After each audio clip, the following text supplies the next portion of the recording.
नमस्कार, मैं अमित सिंह आपका एसके बुक्स के ऑनलाइन प्लेटफॉर्म पर स्वागत करता हूं। आज के इस वीडियो में हम एसएससी एमटीएस के जो प्रीवियस ईयर के पेपर्स हैं उनको देखेंगे। आज का पेपर हमारा कौन सा है? 9 मई का पेपर है हमारा। 9 मई का पेपर है 2023 का, शिफ्ट 1 उसका मैथमेटिक्स का पार्ट करेंगे। ठीक है, स्टार्ट करते हैं। पहला क्वेश्चन क्या दे रखा है कि 5 अंकों की वह सबसे बड़ी संख्या कौन सी है जिसे यदि 18 और 11 से विभाजित किया जाए तो शेषफल क्या बचे हमारा? 7 बचे। ठीक है, तो हमें क्या करना है, पहले हम क्या करेंगे, पहले 18 और 11 से जो संख्या बन सकती है पहले वो निकालेंगे और फिर 5 अंकों की संख्या वो निकालेंगे और उसमें जो शेषफल आएगा उसमें या तो जोड़ेंगे या घटाएंगे वो हमें पता चल जाएगा। ठीक है, तो हम स्टार्ट करते हैं। कैसे करेंगे, देखो 18 और 11 है तो एक जैसे कि वो दोनों की संख्या क्या है? कोप्राइम है, असभाज्य है। तो हम दोनों को अगर संख्या निकालेंगे तो क्या जाएगा? 18 गुणा 11, तो क्या जाएगा? 18 8 9 ये 198। तो जो हमारी अब संख्या होगी वो क्या होगी? 198 गुणा में n प्लस 7। ठीक है, ये हमारी वो संख्या होगी क्योंकि शेषफल क्या होगा? इससे तो पूरा विभाजित जा रहा है और हमारा शेषफल कितना बचा है? 7। ठीक है, तो हमारी संख्या क्या आनी चाहिए? 198 n प्लस 7 और n क्या होगा? वो गुणन होगा जो हमारी 5 संख्या की अब संख्या निकालनी है उसके लिए। ठीक है, तो अब कैसे निकालेंगे वो अगली संख्या?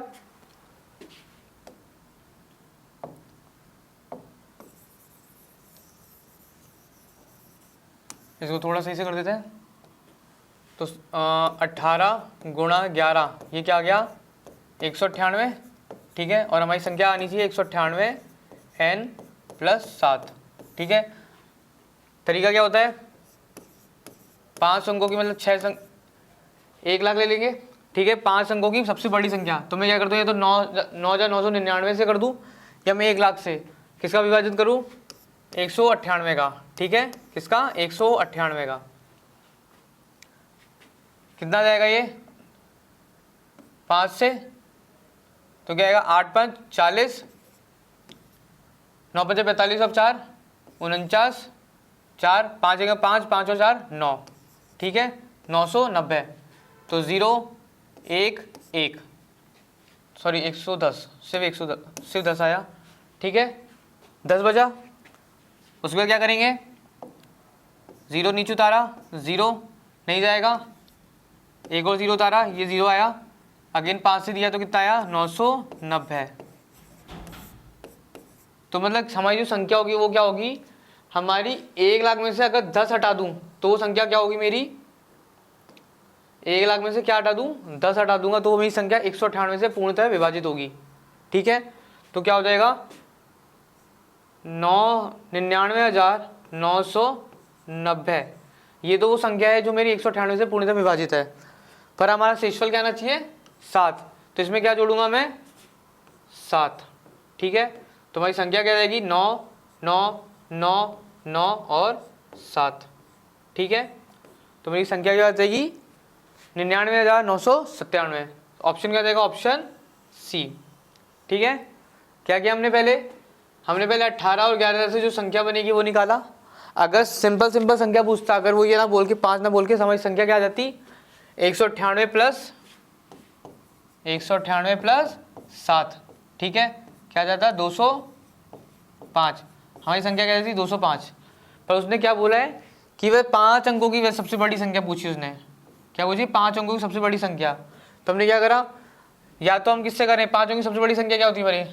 99,999। उससे इसका भाग दें, किसका? 198 का।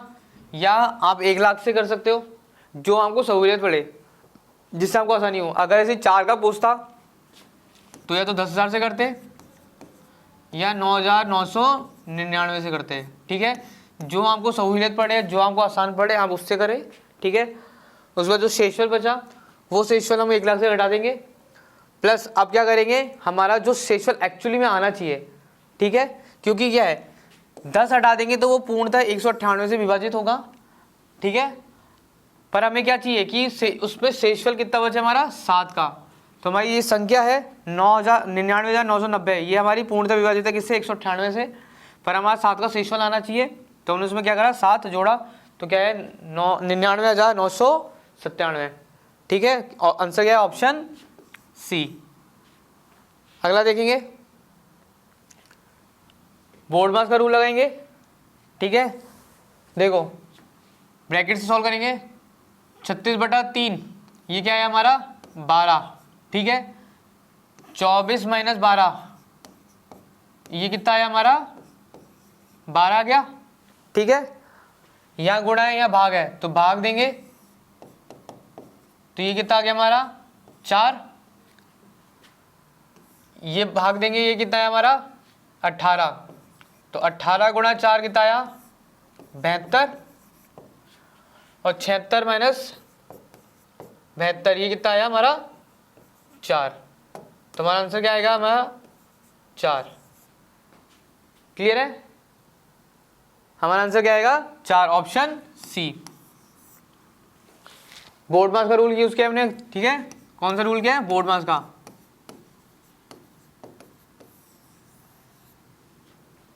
क्वेश्चन 2 का आंसर क्या है, सी 4। अगला देखेंगे क्या कह रहा है, सोनू और मोनू की आयु का अनुपात दे रखा है 9:12। सोनू और मोनू, ठीक है, क्या दे रखा है अनुपात 9:12 का। अब वो क्या बोल रहा है, सोनू की आयु कितनी दे रहा है 27, सोनू की आयु बता रहा है 27 है, तो ये क्या है हमारा 3 से गुणन है। ठीक है, 3x है, तो ये अगर मैं इसको भी 3x करूंगा तो क्या जाएगा हमारा 12 × 36, तो मेरी मोनू की आयु क्या आ जाएगी 36 वर्ष। ऑप्शन क्या हो जाएगा, ऑप्शन सी। क्लियर है, अगला देखेंगे, दो संख्याओं का योग कितना है 45 और उनका अनुपात दे रखा है 7:8। ठीक है, तो मैं संख्या क्या ले लेता हूं यहां से कि एक संख्या 7x है, दूसरी संख्या क्या है 8x। ठीक है, अब दोनों का योग कितना बोल रहा है 45, तो 7x + 8x ये कितना आ गया 45, ये क्या आ गया 15x बराबर 45, तो यहाँ से x आ जाएगा 45/15, 3। x क्या है 3, तो हमारी संख्या क्या देंगी, पहली संख्या क्या थी 7x, 7 × 3, और दूसरी क्या है 8 × 3, ये आ जाएगा 24, और पहली संख्या क्या देगी 21। तो हमारी दो संख्या क्या है 21 और 24। ठीक है, दोनों संख्या क्या है 21 और 24। ऑप्शन क्या हो जाएगा, ऑप्शन बी। ठीक है, इसको आप ऑप्शन से भी कर सकते थे। उसने क्या बोला है, दो संख्या हमारी अनुपात किसमें 7:8 में। देखो योग सबका 45 है, तो हमें वो तो देखना नहीं है, ये तो मैच हो गया। अब दूसरा क्या देखना है हमें 7:8। तो देखो 7 का भाग किस किस में जा रहा है, पहली संख्या में, यहाँ नहीं जा रहा, यहाँ पे भी नहीं जा रहा, यहाँ पर भी नहीं जा रहा, कहाँ जा रहा है सिर्फ ऑप्शन बी में। सेम 8 के लिए देखोगे तो यहाँ पे भी नहीं जा रहा, यहाँ भी नहीं जा रहा, यहाँ भी नहीं जा रहा, और कहाँ जा रहा है इसके लिए। ठीक है, तो आप ऑप्शन से भी इसको कर सकते थे। तो आंसर क्या जाएगा, ऑप्शन बी 21 और 24। क्या बोल रहा है कि प्रथम 10 सम संख्याएं, मतलब इवन जो नंबर्स होते हैं उनका माध्य पूछा है। ठीक है, सम संख्याओं का, सम संख्याएं जो होती हैं उनका अगर हम ये बोले योग के लिए बात करें तो क्या होता है n+1। ठीक है, वहीं अगर औसत निकालने की बात करें, ये क्या है योग। ठीक है, अगर औसत की बात करेंगे तो क्या जाएगा n+1, क्योंकि n से भाग देंगे तो क्या जाएगा, n से n कैंसिल हो जाएगा, लिख देता हूं एक बार, तो n से n कैंसिल हो गया तो क्या है औसत क्या है n+1। ठीक है, जिसमें n क्या है नंबर है, जो भी अगर वो पूछेगा।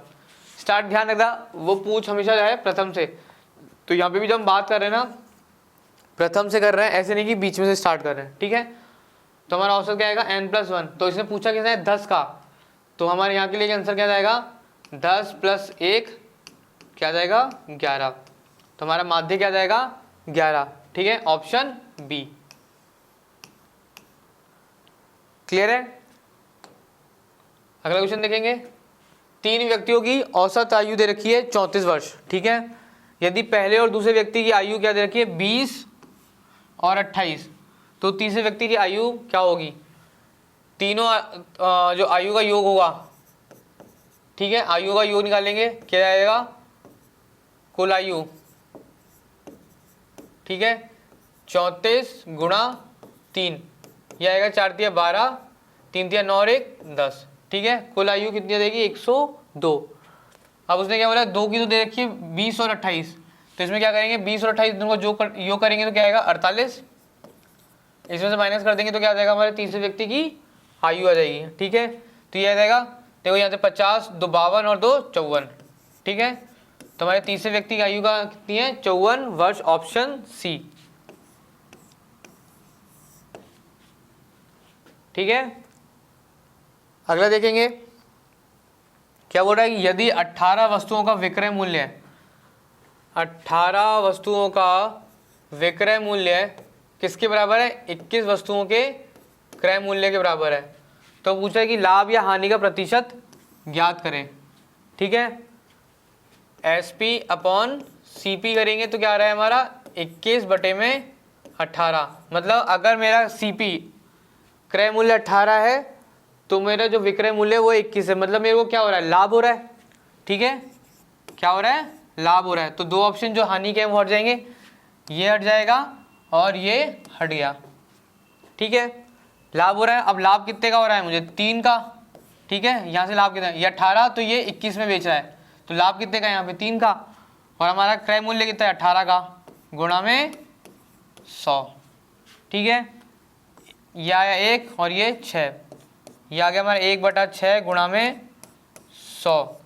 अब इसको मैं प्रतिशत में लिखूंगा तो मेरा आंसर क्या जाएगा, 16.66% मेरी लाभ है, ये ध्यान रखना।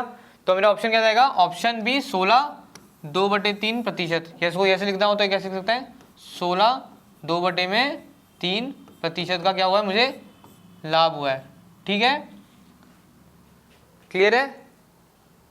अगर ये मेरा 18 से नीचे आ जाता तो मेरा क्या जाता, हानि आ जाती। मान लीजिए अगर मेरा कितना आ जाता, 15 आ जाता, 15 बटा में 18 आ जाता, तो मेरे को क्या जाती, हानि हो जाती कितनी की, 3 की, क्योंकि मेरा 18 में था, उसका मूल्य 18 का है, बेचा उसको कितने में मैंने, 15 में, पर अभी मैं तो यहाँ पे हानि कितनी हो जाती, 3 की, हानि कितनी की हो जाती यहाँ पे 3 की, पर अभी क्या हुआ है, मेरा 18 का था और बेचा मैंने कितने में उसको, 21 में, तो मेरे को लाभ कितना हुआ है, 3 का, और उसका क्रय मूल्य कितना है हमारा, 18, ठीक है। अगला देखेंगे, क्रमिक बट्टों का दे रखा है 20%, 25% और 10% के समतुल्य एकल बट्टा कितना होगा, तो क्या लिखेंगे, 100 माइनस में 20 का क्या जाएगा 80, 25 का क्या गया 75, और वहां से 10 का क्या जाएगा 90 बटे में 100 गुणा 100, ठीक है। 1 0 से 1 0 2 कैंसिल, 2 0 कैंसिल हो गए, ठीक है। 25 से गया 3 और 25 से गया 4, 4 से गया ये 2, ठीक है। तो क्या 3 दूनी 6 और 6 9 54, ठीक है। तो 100 माइनस 54, तो यह आ जाएगा हमारा 46%, ठीक है। तीनों का समतुल्य एकल बट्टा कितना आ जाएगा, 46%, ऑप्शन डी, क्लियर है। अगला देखेंगे, सेम वही सवाल है जो भी हमने किया कि 40 वस्तुओं का क्रय मूल्य है, 40 वस्तुओं का क्या क्रय मूल्य हमारा किसके बराबर है, x वस्तुओं के विक्रय मूल्य के बराबर, ठीक है। तो हम SP अपॉन CP लिखेंगे तो आ जाएगा हमारा, ये नीचे चला जाएगा, इधर आ जाएगा, तो 40 बटे में x। अब वो बोल क्या रहा है हमें इसी पे कि लाभ का प्रतिशत दे रखा है 25%, ठीक है, क्या दे रखा है 25%। तो मैं ये क्या लिख सकता हूँ कि ये 125/100, ठीक है, कि अगर ये 100 होता तो 125 हो जाता, लाभ कितने का 25% का, तो अगर ये 100 होता तो ये कितने का जाता 125। सॉल्व करेंगे यहाँ से, तो 40 बटे में x बराबर 125 बटे में 100, 25 से गया 4, 25 से गया 5, ये 5 से गया 8, तो यहाँ से x आ जाएगा 4 8 चौक 32, ठीक है। तो x का मान हमारा क्या है 32, ऑप्शन क्या जाएगा ऑप्शन बी, ऑप्शन बी 32। ठीक है, अगला क्वेश्चन क्या है, यदि एक व्यक्ति किसी वस्तु को 1170 रुपये में बेचेगा तो उसे 22% की क्या होती है, हानि होती है। ठीक है, तो एक्स उसका मूल्य था, उसने उसको कितने में बेचा, 22% की हानि में, तो मतलब कितना 78% में बेचा, तो कितना आ रहा है उसको 1170 रुपये। ठीक है, तो यदि पुस्तक को 1450 रुपये में बेचेगा तो कितने प्रतिशत की लाभ या हानि होगी, ये हमें ज्ञात करनी है। ठीक है, तो यहाँ से मैं x की वैल्यू निकाल लूँगा, पहले उसका क्या निकाल लूँगा मैं, x मेरा क्या है यहाँ CP। ठीक है, क्रय मूल्य निकाल लूँगा यहाँ से,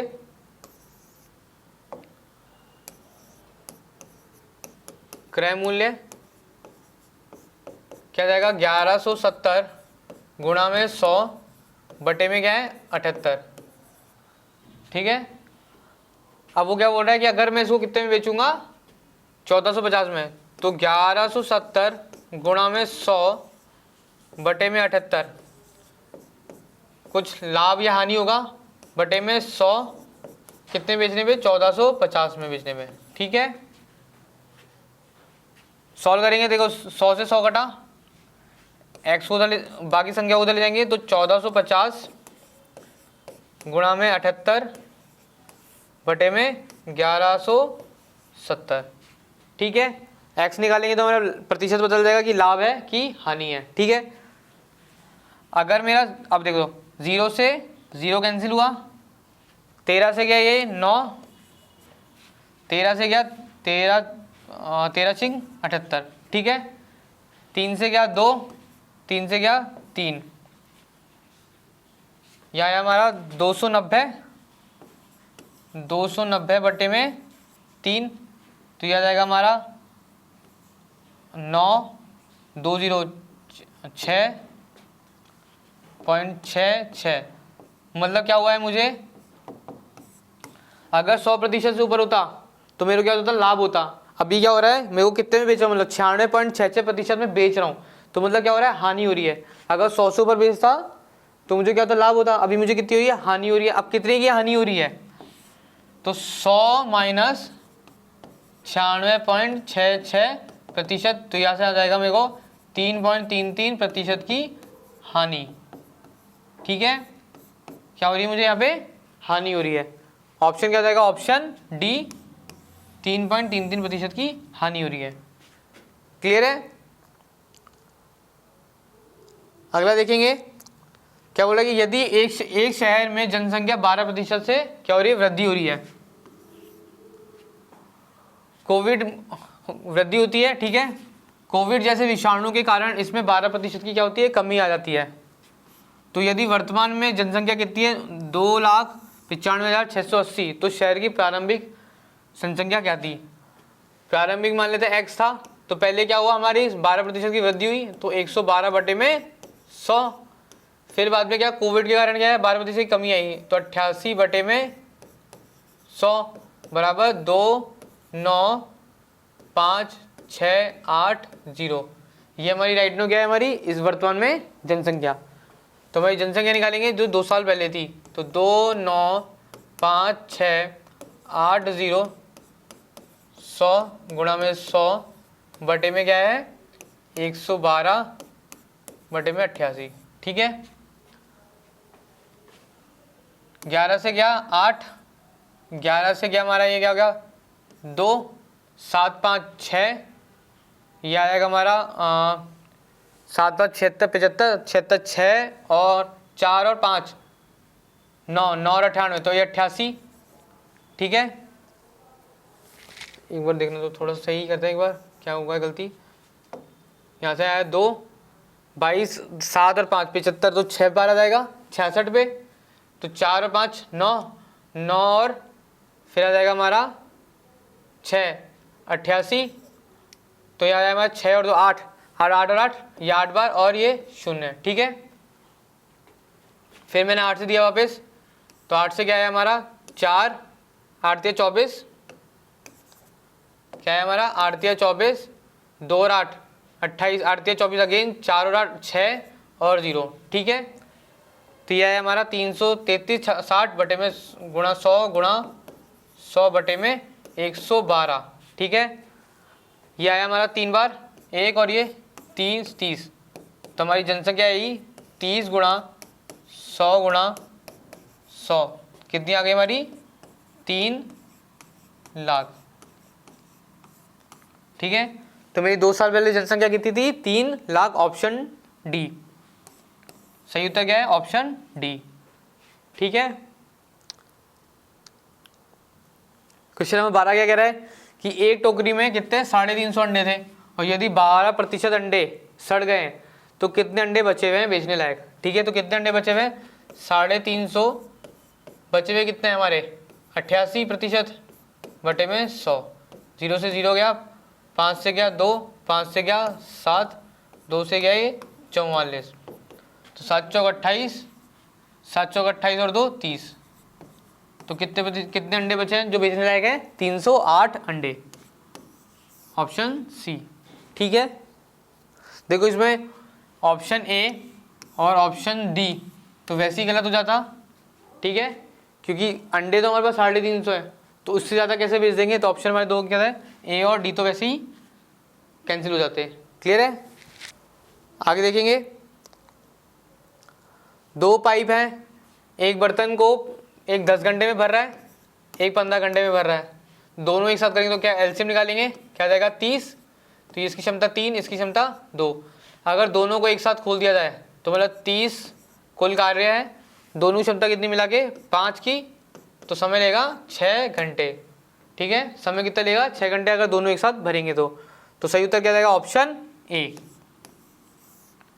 ठीक है। सही उत्तर क्या जाएगा ऑप्शन ए। क्वेश्चन नंबर 14 देखेंगे, एक व्यक्ति 5 घंटे में 165 किलोमीटर की दूरी तय करता है, ठीक है। 5 घंटे में कितनी करता है 165 किलोमीटर की दूरी, यदि पहले 100 किलोमीटर वह कितनी गति से चलता है 50 किलोमीटर से चलता है, तो कितना समय ले लिया उसने 100 किलोमीटर तो ले लिया, पर कितना समय ले लिया उसने 2 घंटे ले लिए कितने में 100 के लिए, बचे कितने शेष कितना बचा है से 65 बचा है, और कुल और समय हमारे पास कितना बचा है 3, तो हमारी जो बची हुई दूरी है वो कितनी गति से करेगा 65/3 से, ठीक है, 65/3 से, तो सही उत्तर क्या देगा ऑप्शन सी, सही उत्तर क्या हो जाएगा 65/3 किलोमीटर प्रति घंटा से। अगला देखेंगे, क्या कह रहे हैं, उस त्रिभुज का क्षेत्रफल ज्ञात करो जिसकी भुजाएं 8, 15 और 17 सेंटीमीटर है, ठीक है। सबसे पहले अगर जब भी ऐसे भुजाएं दे रखी हो सबसे पहले क्या चेक करेंगे कि क्या वो समकोण त्रिभुज है, ठीक है। क्या देखेंगे क्या वो समकोण त्रिभुज है, तो सबसे लंबी वाली भुजा यहाँ पे आएगी, ये 8 और ये 15, एक बार सिर्फ चेक करेंगे, सिर्फ चेक करने के लिए 8 का स्क्वायर क्या आएगा 64, 15 का स्क्वायर क्या आएगा 225 और 17 का स्क्वायर क्या आएगा 289, ठीक है। तो 225 और 64, 9, 8 और 2, ठीक है, मतलब ये सेटिस्फाई कर रहा है, तो मेरा जो त्रिभुज बनेगा वो क्या है मेरा समकोण त्रिभुज है, क्या है समकोण त्रिभुज। तो समकोण त्रिभुज का क्षेत्रफल निकालने का तरीका क्या होता है 1/2 लंब गुणा आधार, ठीक है। तो लंब क्या है हमारा 8, आधार क्या है हमारा 15 का, तो 2 से गया ये 4, 15 चौक 60 सेंटीमीटर स्क्वायर, क्या है 60 सेंटीमीटर स्क्वायर, ऑप्शन बी, ठीक है। जब भी हमें त्रिभुज दे रखे हों तो सबसे पहले क्या देखेंगे कि क्या वो समकोण त्रिभुज बना रहा है, अगर समकोण त्रिभुज बना रहा है तो सबसे आसान होता है तरीका एरिया निकालने का, अगर नहीं बना रहा है फिर दूसरा क्या है, क्या अगर वो तीनों भुजाएं बराबर हैं, ठीक है, तो समबाहु त्रिभुज नहीं है तो उसके बाद हम क्या लगाएंगे हीरोन्स फॉर्मूला, कौन सा हीरोन्स फॉर्मूला, वो क्या होता है हमारा S माइनस ए, S माइनस बी और S माइनस सी, जिसमें S हमारा क्या होता है A plus B plus C बटे में 2, ठीक है, इससे लगाएंगे और इससे हम उत्तर निकालेंगे, ठीक है। क्वेश्चन नंबर 16 देखेंगे, क्या कह रहा है कि एक लंबवर्ती बेलन का आयतन दे रखा है 12,320 सेंटीमीटर क्यूब और इसकी ऊंचाई दे रखी है 80 सेंटीमीटर नापी जा रही है, तो बेलन के आधार की त्रिज्या बतानी है, ठीक है। आयतन बेलन का क्या होता है पाई आर स्क्वायर एच बराबर कितना देखा है 12,320, ठीक है। तो 22/7 गुणे में आर का स्क्वायर, आर निकालना है हमें, हाइट क्या दे रखी, ऊंचाई क्या दे रखी है 80, ठीक है, बराबर 12,320, ठीक है। 0 से 0 कटा, 11 से 2, ये 11 से क्या 1, 1 और 1 1 और ये 2, ठीक है। 2 से क्या ये 56, ये 8 से 7, ठीक है। तो 1/7 आर स्क्वायर बराबर 7, 7 उधर ले जाएंगे तो आर स्क्वायर क्या आ जाएगा 7 का स्क्वायर। तो यहाँ से हमारा त्रिज्या क्या आ गई 7 सेंटीमीटर, क्या गई हमारी 7 सेंटीमीटर। ऑप्शन क्या जाएगा, ऑप्शन सी, क्या जाएगा ऑप्शन सी। क्वेश्चन नंबर 17 देखेंगे। कोई धनराशि 6 वर्ष में चक्रवृद्धि ब्याज पर क्या हो रही है, स्वयं की दुगनी हो रही है। दुगनी हो रही है मतलब 2 की पावर 1 कितने साल में हो रही है 6 वर्षों में, ठीक है।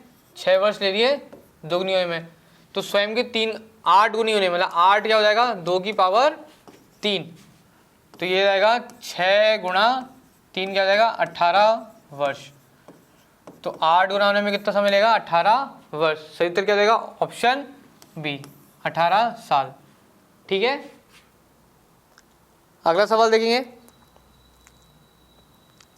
एक मूलधन में 3 वर्षों में साधारण ब्याज कितना है 450 रुपये। 3 वर्षों का कितना है 450 रुपये, ठीक है। तो अगर 5 वर्ष के लिए समान मूलधन निवेश किया जाता है तो साधारण ब्याज ज्ञात करें। एक ही नियम से भी कर सकते, देखो पहले एक ही नियम से करते हैं। 3 में 450 है तो 1 में क्या आ जाएगा 450 बटे में 3, और 5 के लिए निकालेंगे यहाँ से तो 450 बटे में 3 गुणा में 5, 1,500 गुणा 5, ये आ जाएगा हमारा 750। क्या गया 750, क्योंकि हर बार ब्याज क्या होगा, हर वर्ष में ब्याज क्या होगा बराबर रहेगा, ठीक है। तो 3 में 450 तो 1 में क्या गया 150, और 5 के लिए निकालना है तो 750, ठीक है। पहला तरीका तो क्या हो गया जिससे किससे किया हमने एक नियम से। दूसरा करेंगे किससे, ब्याज के फॉर्मूले से। ब्याज का फॉर्मूला क्या होता है P into R into T बटे में 100 बराबर क्या है ब्याज, ठीक है। ये लगाएंगे। मूलधन हमें पता है, बोल रहा है कि मूलधन बराबर रहेगा दोनों केसों में, ठीक है। तो मूलधन आ जाएगा ब्याज गुणा में 100 बटे में क्या है आर और टी, ठीक है। दोनों केस में हमारा क्या है मूलधन बराबर है तो बराबर कर देंगे। पहले ब्याज कितना है हमारा 450, ठीक है, गुणा में 100 बटे में दर हमारी सेम है, दर हम आर का आर ले लेते हैं। समय कितना लिया पहले में 3 वर्ष, दूसरी केस में ब्याज निकालना है गुणा में 100, इस बार दर वही है और समय कितना दे रखा है 5 का, ठीक है। आर से आर कटा, 100 से 100 कटा, ठीक है। ये क्या है हमारा 150, 0 से सॉरी ब्याज से ब्याज क्यों कटेगा, ठीक है। 100 से 100 कटा, फिर हमारा 150 और 150 इंटू 5, यहाँ से ब्याज निकल जाएगा हमारा कितना 150 गुणा 5, 150 गुणा 5 कितना आएगा 750। तो दोनों केसों में उत्तर क्या आएगा हमारा 750 रुपये, ऑप्शन ए, ठीक है। क्लियर है। कई बार क्वेश्चन जब देखो यहाँ वाला क्वेश्चन क्या दे रखा था हमें, दे तो रखा है ब्याज से, पर हमने इसको किस आसानी से, सबसे आसान तरीका क्या है करने का, इसको हमने किससे किया एक ही नियम से, ठीक है।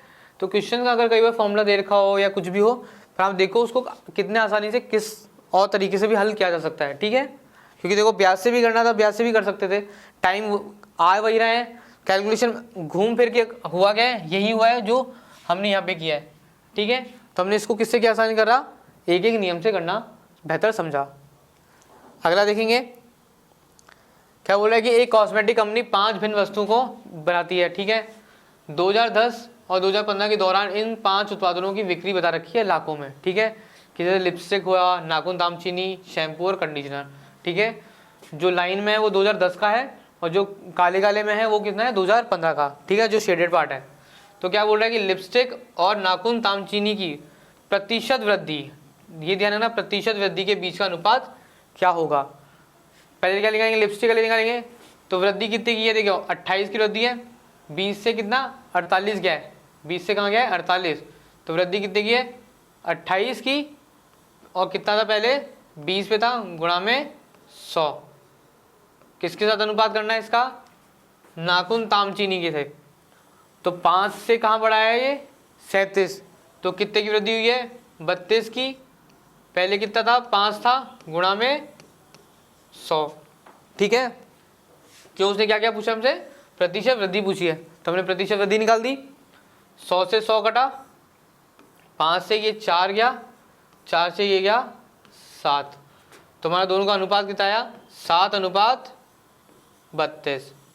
ठीक है, लिपस्टिक और नाखून तामचीनी की प्रतिशत वृद्धि का अनुपात कितना है 7:32।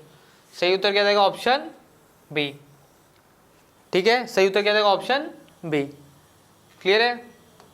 अगला सवाल देखेंगे, क्या कह रहा है कि निम्नलिखित दंड आलेख दुनिया भर से भारत में प्रत्यक्ष विदेशी निवेश का रुझान को दर्शाता है। ठीक है, कि 2010 में कितना हुआ, 11 में, 12 में, 13 में और 14 में। ठीक है, तो इन 5 वर्षों में भारत में औसत प्रत्यक्ष विदेशी निवेश कितना हुआ है, औसत निकालना है हमें यार, क्या करना है औसत।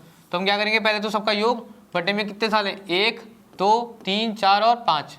ठीक है, तो योग करेंगे तो क्या आएगा 5 + 10 + 12 + 24 + 31 बटे में कितना हो गया 5, 5 और 10 15, 15 और 12 27, 27 और 4 31, 31 और 20 51, 51 और 30 80, 81 और 1 82, तो ये आया 82 बटे में 5, तो यहाँ से आ जाएगा 16.24, 16.4।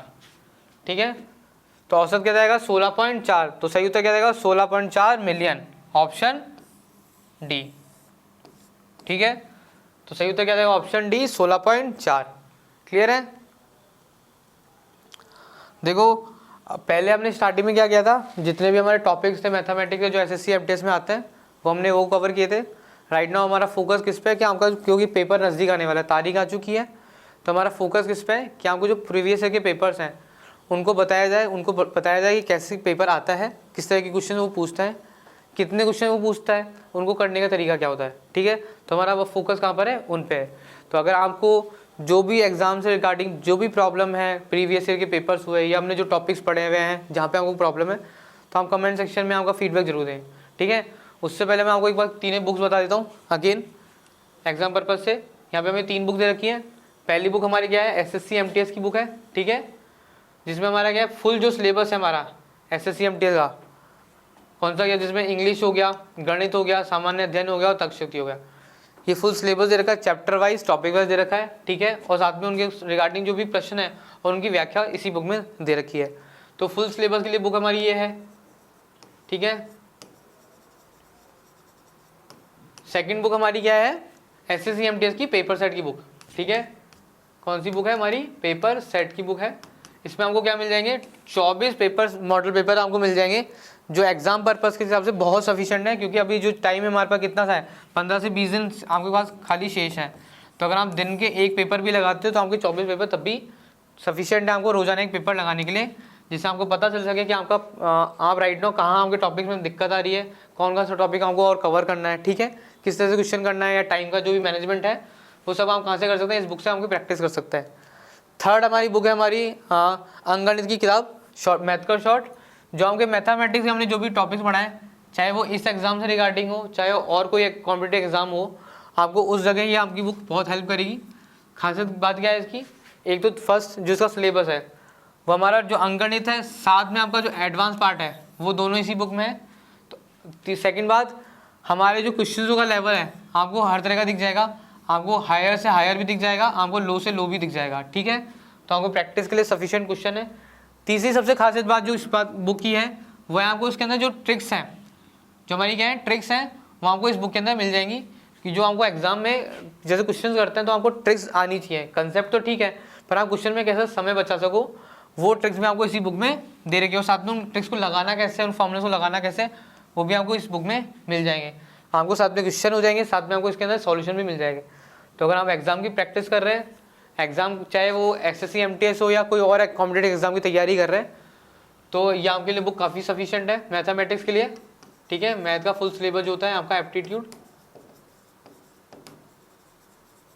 अगर आप MTS की बुक MTS का तैयारी कर रहे हैं तो ये दोनों बुक आपके लिए काफ़ी इंपॉर्टेंट है, खासकर आपकी राइट नाउ ये वाली बुक जो पेपर सेट की बुक है, क्योंकि जिस हिसाब से हमारे पास टाइम बचा है 15 से 20 दिन, आप अगर एक पेपर भी आप रोजाना लगाएंगे जिसमें आपके दोनों सेशन आपके पेपर दे रखे हैं, ठीक है, तो आप ये तीनों बुक जरूर परचेज करें। अगर आपको ये बुक ऑनलाइन चाहिए तो इसका लिंक आपको डिस्क्रिप्शन बॉक्स में मिल जाएगा। अगर आपको ऑफलाइन चाहिए तो कमेंट सेक्शन में जाके बताएं कि आप कहाँ से हैं, जिससे आपको नियर बाय हमको बता सकें आपको नियर बाय ये बुक कहाँ से अवेलेबल हो पाएगी। एग्जाम से रिगार्डिंग, चाहे वो ये एग्जाम हो या और कोई अदर कॉम्पिटेटिव एग्जाम हो, उससे रिगार्डिंग जो भी आपको इन्फॉर्मेशन चाहिए हो, चाहे वो भर्ती हो, चाहे वो सिलेबस रिगार्डिंग हो, पेपर सेट से रिगार्डिंग हो या टॉपिक से रिगार्डिंग हो, या आपको कहाँ समझ में नहीं आ रहा, कोई भी डाउट हो, क्वेरी हो, हम कमेंट सेक्शन में जाके अपना फीडबैक जरूर दें, क्योंकि आपके फीडबैक से हमें पता चलेगा कि हमें कहाँ इंप्रूवमेंट करना है या हमें कहाँ फोकस देना है। ठीक है, क्योंकि हमें अब जैसे मैथमेटिक्स का है, अब हम जैसा अगर हमें लग रहा है कि यहाँ पे कोई प्रॉब्लम नहीं आ रही है, यहाँ पे कुछ भी आ रहा है, तो हम उस हिसाब से पढ़ाते चले जाएंगे, थोड़ा बहुत हल्का फुल्का इंप्रूवमेंट अपनी तरफ से दिखते चले जाएंगे। पर हमें अगर बच्चों का फीडबैक मिलता रहेगा जो भी तैयारी कर रहे हैं, क्योंकि आपको प्रॉब्लम, हमें पढ़ाना है, आपको समझना है, अगर आपको वो चीज़ समझ में नहीं आ रही तो हमारा पढ़ाने का कोई सेंस नहीं निकलेगा। ठीक है, तो अगर आपको वहाँ कोई भी प्रॉब्लम आ रही है, कहीं पे भी दिक्कत आ रही है, चाहे स्पीड से लेकर रिगार्डिंग हो, चाहे क्वेश्चंस के रिगार्डिंग हो कि आपको क्वेश्चन थोड़ी क्वांटिटी कम लग रही है या कंसेप्ट थोड़ा सही से क्लियर नहीं हो रहा है, तो आप अपना फीडबैक ज़रूर दें। ठीक है, कैसा भी फीडबैक हो, चाहे अच्छा हो या बुरा हो, आप अपना फीडबैक ज़रूर दें। आपके फीडबैक से ही हमें आपको पता चलेगा कि हमें अगले वीडियो में और क्या इंप्रूवमेंट करनी है। ठीक है, बाकी हमारे चैनल से जुड़े रहें, जो भी भर्ती हो, जो भी एग्जाम आ रहे हैं उनसे रिगार्डिंग जो भी कंटेंट है आपके हमारे चैनल से जुड़े रहेंगे तो आपको वो कंटेंट मिलता रहेगा। ठीक है, अगली क्लास में फिर मिलते हैं नए पेपर के साथ, तब तक के लिए धन्यवाद, जय हिंद।